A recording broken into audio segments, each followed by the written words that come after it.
સાપરિયા ગામમાં અતિવૃષ્ટિ ઉનાળામાં કળા પડવાથી નુકસાન, ભરપૂર નુકસાન. એક પણ તરબૂચ સાજુ નથી. મિનિમમ 700 વીઘામાં નુકસાન. તરબૂચ, બાજરી, શાકભાજી, રીંગણ,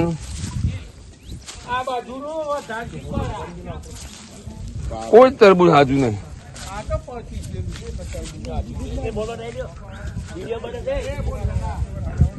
ભરપૂર નુકસાન. આ ખેડૂત લાચાર.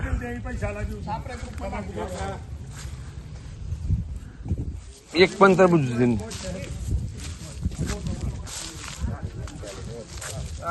100% નુકસાન કેવાય.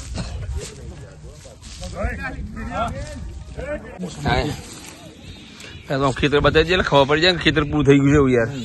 હજુ ને દેખાય જ છે કે આ વેલા તૂટી ગયા છે. હા, એમની પર એટલા બધા કરા ફર્યા છે ને કે એક પણ તરબૂચ વેલા ફાટી ગયા છે. જો સાપ તરીઓ જોયો તો કાગર, જો કાગર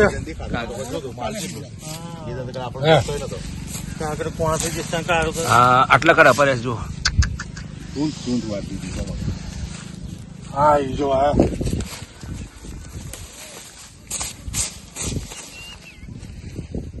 બરફના આજે કરાના પડ્યા. જો આ નુકસાન છે.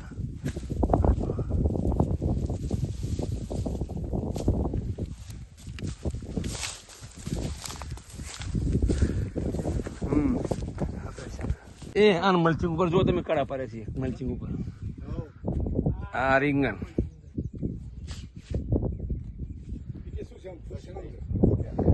ચાલો આ તરબૂચ ઉપર આના ઉપર તમે જુઓ કેટલા કડા પડે છે, કેટલા મોટા કડા પડે છે. તમે બતાવું આ જુઓ તમે, મલ્ચિંગ જ ફાટી ગયા છે.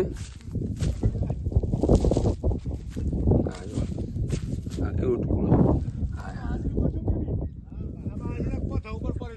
હે? આગલા બાજરી છે. સદંતર તમામ પાક નુકસાન છે. આ કશું જ બાકી નહીં આ ખેતરમાં.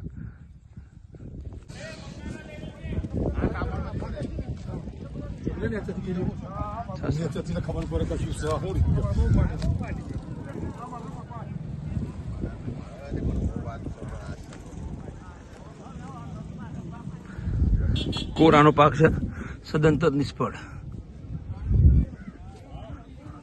તરબૂચનો પાક છે. ખેતીને કાલે બહુ વરસાદ પડ્યો. કાલે વરસાદ એવો પડ્યો કે ચોમાસું હોય, રાઈટ? કારણ કે જો બાયડ તાલુકામાં કરા સાથે વરસાદ પડ્યો, ત્યાંના લોકો તો એવું કહેતા હતા ને કે એટલો બધો વરસાદ પડ્યો કે આવો કરા સાથે વરસાદ ક્યારે જોયો જ નથી. તો મારું શું માનવું છે આ બધો વિડીયો જોઈને? હાર્દિકભાઈ, ગઈકાલે જે વરસાદ પડ્યો એ બાયડના છાપરિયા જે વિસ્તાર હતો ને એની અંદર બહુ મોટું નુકસાન થયું. ખાસ કરીને એ બાજુ લગભગ ખેડૂતોએ તરબૂચ અને બાજરીના પાકનું મોટા પ્રમાણમાં વાવેતર કર્યું હતું. આખા ગામની અંદર જે ખેડૂતો હતા એમને એક આખું ગામ એવું કહેવાય કે તરબૂચનું વાવેતર. તરબૂચના ઉપર જે કરાનો વરસાદ નહીં પડ્યો એટલે રીસરથી તરબૂચના બે ચીરાઈ ગયા, વચ્ચે બે ભાગ પડી ગયા. આખી એવી સ્થિતિ થઈ ગઈ. એટલે ઘણું બધું મોટું નુકસાન ગઈકાલે ખેડૂતોને વાવાઝોડાના લીધે સહન કરવું પડ્યું. એટલે આજે તો આપણે સમાચાર કરવા માટે પણ ગયા હતા. એ ખેડૂતોની બિચારાની વિનંતી હતી કે ભાઈ સરકાર અમારે એમ સર્વે કરાવે અને અમને યોગ્ય સહાય મળે. એવી રીતે બાજરીના પાકને પણ એ રીતે મોટું નુકસાન હતું. બિલકુલ જમીન દોષ થઈ ગયો હતો, સોથ વળી ગયો હતો, એવી સ્થિતિ હતી. એટલે એમાં પણ ખેડૂતોને બહુ મોટું નુકસાન હતું. સાચી વાત છે.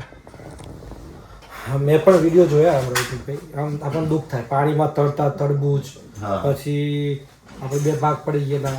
અને ખેડૂતો ત્યાંથી વિડીયો પણ મોકલ્યા છે, આપણે મૂકી દઈશું આમાં, જેથી લોકોને ખ્યાલ આવે કે કેવી સ્થિતિ જાય ખેડૂતની. કેમ કે એટલે કેટલું આયોજન કર્યું છે તરબૂચનું કે આટલી આવક મળશે, આટલું ફાયદો થશે, અને સાથે સાથે કેવું પાક બિલકુલ તૈયાર હતો. બિચારાને મોઢામાં આવેલો કોળિયો છીનવાઈ ગયો ખેડૂતો. એવી સ્થિતિ અત્યારે થઈ ગઈ.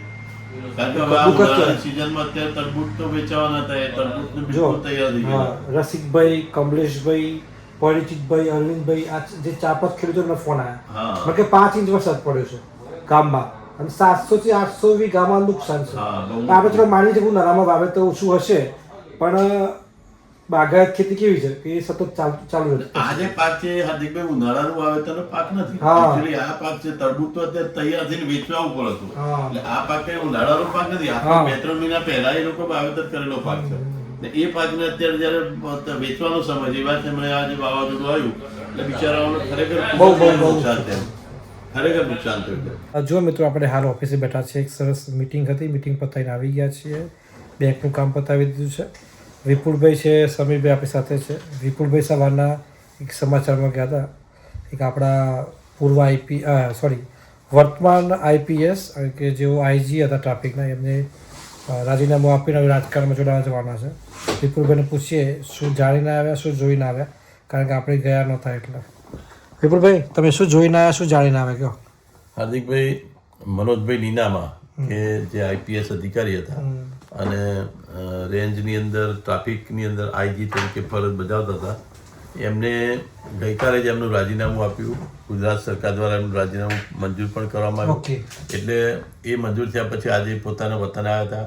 એટલે એમને રાજીનામા લઈને ઘણી બધી અટકળો લોકોની અંદર ચાલતી હતી કે ભાઈ રાજીનામું આપ્યું તો કેમ આપ્યું. પણ આજે સવારે અમે ગયા હતા એટલે આમ તો જનરલી સામાન્ય રીતે વાત એવી છે કે ભાઈ એમને રાજકારણની અંદર એન્ટ્રી કરવા માટે સમાજનું ઋણ ચૂકવવું છે એવું બોલે. પણ એમને જે બાઇટ આપ્યું, બાઇટની અંદર એવું કીધું કે મારી સામાજિક જવાબદારીઓ અને સમાજનું ઋણ એ ચૂકવવા માટે એમ કે ભાઈ હું આ રાજીનામું આપી રહ્યો છું, એમને એવું કીધું. પણ ખરેખર વાસ્તવિકતા આપણે જે મીડિયા અને લોકો કંઈક અલગ છે એવું છે. જો વાત એવી છે કે પોલિટિક્સમાં આવું દરેક સ્વપ્ન હોય છે કે આઈપીએસ અધિકારી પોલિટિક્સમાં આવે તો ખૂબ સારી રાજનીતિ કરે, લોકોની સેવા કરી શકે. એજ્યુકેટેડ વ્યક્તિ આવે તો ઓલરેડી આપણા જે મંત્રીશ્રી છે પીસી બરંડા, એ પણ પૂર્વ આઈપીએસ છે, એટલે સારી વસ્તુ છે. વિસ્તાર સ્ટ્રોંગ બને. સંકેતભાઈ છે, સંકેતભાઈ બી જઈને આવે છે. સંકેતભાઈનો કેવો અનુભવ રહ્યો? સંકેતભાઈ, તમારો કેવો અનુભવ રહ્યો મારા ભાઈ? આજે જે અમે કવરેજ કરવા માટે સવારે વહેલા ગયા હતા કે આઈજી રાજીનામું મૂકી અને કોઈ બી પક્ષ સાથે જોડાઈ શકે છે એવી વાતો ચાલુ હતી. પણ આજે વિપુલભાઈ, હું, રાકેશભાઈ બધા ત્યાં કવરેજમાં ગયા, એમની સાથે વાતો કરી. અમે એમને પણ પૂછ્યું એમ કે તમે અગાઉ સેન્સ પ્રક્રિયા લીધી, ભાજપના કાર્યાલય તમે આવ્યા હતા. એક એમને એમ કીધું કે ના, હું કાર્યાલય આવ્યો નતો, પણ મારા જે ભાઈ છે, જે ભાઈ લોકો હતા, એમના બ્રધર્સ, એમની જે ટિકિટ માટે હું કાર્યાલયના બહાર હતું અને જો હું એક અધિકારી હોત મારે ત્યાં ના જઈ શકાય એમ, એ પણ એમને કીધું છે. એટલે વ્યક્તિ સારું છે ને. એમને બીજું કીધું કે મારો સમય થોડું રિટાયર થવાનું નજીક છે, બરાબર, પણ હું મારા આદિવાસી વિસ્તારનો વિકાસ થાય એના માટે હું આ રાજીનામું આપ્યું છે. હાર્દિકભાઈ એમને એવું પણ કીધું હતું કે જો કોઈ પણ આજે જવાબદારી જો કોઈ પણ પક્ષ કે કોઈ પણ એના તરફથી જો એમ કોઈ સારું મને પદ કે એની જવાબદારી સોંપવામાં આવશે તો સમાજના એક સારા કામ માટે કદાચ હું જોડાઈ પણ શકું, એવી પણ એમને આશા વ્યક્ત કરી. એટલે એ ઊભી હતું. સારું કહેવાય. જો મિત્રો, પોલિટિક્સ, રાજકારણ એવી વસ્તુ છે કે દરેક વ્યક્તિ આવી શકે. જો આવા એજ્યુકેટેડ વ્યક્તિઓ, સર્વોચ્ચ સ્થાને બેઠેલા વ્યક્તિઓ રાજકારણમાં આવે તો સમાજનો વિકાસ થાય. એમણે એક સરસ શબ્દ વાપર્યો, સમાજનું ઋણ ચૂકવવું છે, સમાજે એમને બહુ આપ્યું છે અને એ રીતે જિલ્લા પંચાયત જેવી ઇલેક્શનમાં લડી શકવાની શક્યતા છે. શ્યોર નથી કહી શકતા. રાજકારણમાં કશું નક્કી પણ ના હોય એમ. હા, છેલ્લા કેટલા દિવસથી અટકળો ચાલી રહી છે કે ભાઈ જિલ્લા પંચાયતની જે ઓડ બેઠક છે એની ઉપરથી એમ કે ભાઈ આજે મનોજભાઈ નીનામા છે કદાચ લડી શકે છે એવી આજકાલની એટલે મૂળ વ્યક્તિ એ જાપ ચિત્ર એટલે વાતો તો બધી જગ્યાએ થાય જ છે. વચ્ચે થોડા દિવસ પહેલા પણ એવી વાત આવી હતી, ઓડ નહીં મળે તો સાઠ અંબાબાદથી પણ લડી શકે, નક્કી ના હોય એમ ક્યાંથી લડી શકે. હા, એ વાત સાચી છે. જો આ જ પ્રકારની દિલચસ્પ માહિતી કે ભાઈ પૂર્વ આઈપીએસ હાલના અને આપતા હોય માહિતી, અને શું કહેવાય કે હાલના આઈપીએસ રાજીનામું આપીને રાજનીતિમાં જોડાતા હોય એ પ્રકારની માહિતી માટે વ્લોગ આવા પ્રકારના આવવાના છે.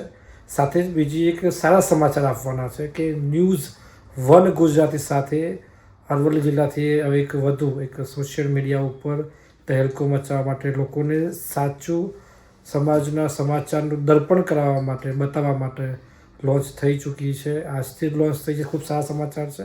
સમીરભાઈને પૂછીએ એ બાબતે, કારણ કે સમીરભાઈ વધુ માહિતી આપી શકશે એ બાબતે. સમીરભાઈ, આપણે નવી શરૂઆત કરી છે આજથી ન્યૂઝ 1 ગુજરાતીની. એનો શું મોટિવ રહેવાનો છે?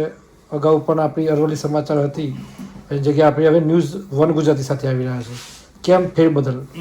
હાર્દિકભાઈ, સમય અને સંજોગોની સાથે પરિવર્તન માગે છે હા એ જ રીતે આપણે પણ એક નવા પરિવર્તન તરફ જઈ રહ્યા છે. અરવલ્લી સમાચાર જે હતું હા તે આપણે અમુક કારણોસર એને અન્ય લોકોને વેચી દીધું છે અને મીડિયા જગતમાં લોકોની માગણી હતી કે ભાઈ તમે તમારી ટીમ અરવલ્લી છે, હાર્દિકભાઈ છે, સંકેતભાઈ છે, વિપુલભાઈ છે, બધા ભેગા થઈને નવું કોઈ પ્લેટફોર્મ લાવો જેનાથી લોકલ સમાચારો છે ને વાંચવા મળે. તો આજથી આપણે લોકો ન્યૂઝ 1 ગુજરાતી, ગુજરાતના અવાજના નામથી એક નવું સોશિયલ મીડિયા ન્યૂઝ ચેનલનું પ્લેટફોર્મ શરૂ કર્યું છે. મિત્રો એને ઇન્સ્ટાગ્રામ અને ફેસબુક પર હાલ આપણે લઈ જઈએ છીએ, તો એના પર આપ ફેસબુક પર લાઈક કરો અને ઇન્સ્ટાગ્રામ પર સબસ્ક્રાઇબ કરો. ઓકે, ખૂબ સારા સુંદર સમાચાર આવી ગયા છે. કારણ કે જો રાજકારણનો માહોલ છે, રાજનીતિનો માહોલ છે અને રાજનીતિમાં નીતિ સાથે આગળ વધીએ તો રાજ જલ્દી આવી જાય. તો આ એક દેશ સાથે કામગીરી કરી શકીએ છીએ. અને બસ જો સરસ માહિતી મળી ગઈ અને ઓફિસે આવ્યા એટલે પત્રકાર મિત્રો છે, કેમેરો આપે ને એટલે બોલવાનું બંધ ના કરે, એમને રોકવા પડે. મેં કે તમારી 10-15 મિનિટ લઈ લે. ચાલો, સરસ મજા આવી, આપણે પણ સારી માહિતી મળી હશે. મિત્રો, આજનો વ્લોગ અહીં પૂરો કરીએ છીએ. હોપ કે તમને વ્લોગ પસંદ આવ્યો હશે. ખેડૂતોની સ્થિતિની વાત કરી છે, જે પ્રકારે સતત હવામાનમાં પલટો આવી રહ્યો છે. આપણે છીએ રિપોર્ટર, એટલે એમની સ્થિતિ વિશે જાણીએ છીએ, બતાવવાનો ટ્રાય કર્યો છે વ્લોગમાં. જો તમને વ્લોગ પસંદ આવ્યો તો જરૂરથી ખેડૂતો માટે કોમેન્ટ કરી દેજો, જેથી સરકાર સુધી આ વ્લોગ પહોંચે, એમની કહાની પહોંચે, એમની વાત પહોંચે. તો આપ સૌનો ખૂબ ખૂબ આભાર વ્લોગ જોવા માટે. આપ સૌને રામ રામ, જય માતાજી.